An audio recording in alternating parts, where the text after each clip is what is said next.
ఆంధ్రప్రదేశ్‌కు అంతర్జాతీయంగా మరో అరుదైన గుర్తింపు అయితే గనక దొరికింది. ముఖ్యంగా చూస్తే ఏ విషయంలో అంటే హస్తకళల విషయంలో ఈ అరుదైన గౌరవం అయితే దక్కింది.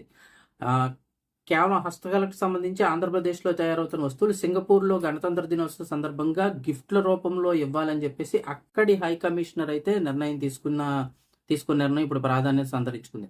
ఒక 400 కిట్‌లనైతే గనక అక్కడ వారు తీసుకొచ్చి ఇవ్వాలని చెప్పేసి వారైతే కోరారు. సింగపూర్‌లో జరిగే భారత రిపబ్లిక్ డే వేడుకల్లో ఏపీ హస్తకళల గిఫ్ట్ బాక్స్ అందజేయాలని చెప్పేసి భారత హై కమిషన్ కూడా నిర్ణయం తీసుకుంది. ఈ మేరకు ప్రత్యేకంగా 400 గిఫ్ట్ బాక్సులకు అయితే గనక లేపాక్షికి సింగపూర్ భారత హై కమిషన్ ఆర్డర్ ఇచ్చారు. ఈ గిఫ్ట్ బాక్స్‌లో సీతాదేవి బొమ్మ ఒకటి, అదేవిధంగా లెదర్ పప్పెట్రీ, అలాగే ఏనుగాకార బ్యాగేజ్, హ్యాండ్ పెయింటింగ్, ఇంకా ఏనుగు కోస్టర్ కళారూపాలు, ఇలా అయితే కొన్ని బొమ్మలు అయితే ఉండడం జరుగుతుంది. ఏపీ హస్తకళలకు ఇప్పుడు ప్రపంచ స్థాయి గుర్తింపుపై రాష్ట్ర మంత్రి సవిత అయితే హర్షం వ్యక్తం చేశారు. అంతేకాకుండా హస్తకళలపై ఆధారపడిన వారందరికీ కూడా ఇప్పుడు మరొక చేయూతనైతే అందించబోతున్నారు. ఏంటి అని చూస్తే కనుక నిజానికి ఇది గత ఏడాది రిపబ్లిక్ డేలో ఏపీ హస్తకళల శకటం అయితే ప్రదర్శించారు. ఈ ఏడాది శకటం ప్రదర్శించడానికి అవకాశం లేదు, ఎందుకంటే ప్రతి ఏడాది కొన్ని రాష్ట్రాలకు అవకాశం ఇస్తుంటారు.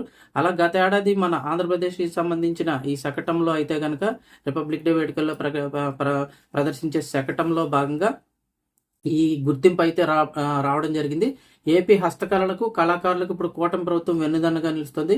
కళారూపాల తయారీలో ఆధునిక హంగులకు కళాకారులకు శిక్షణ కల్పించడంతో పాటు ఇప్పుడు లేపాక్షి షోరూమ్లు మరింత పెంచబోతున్నారు.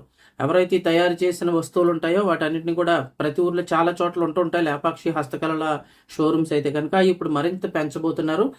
విశాఖపట్నం, అనంతపురం, కడప ఇలా ప్రధాన నగరాల్లో మరో 15 షోరూములు అన్ని ప్రారంభించుతూ ఉన్న షోరూములు కూడా మరింత ఆధునీకరించనున్నట్లయితే కనుక తెలిపారు.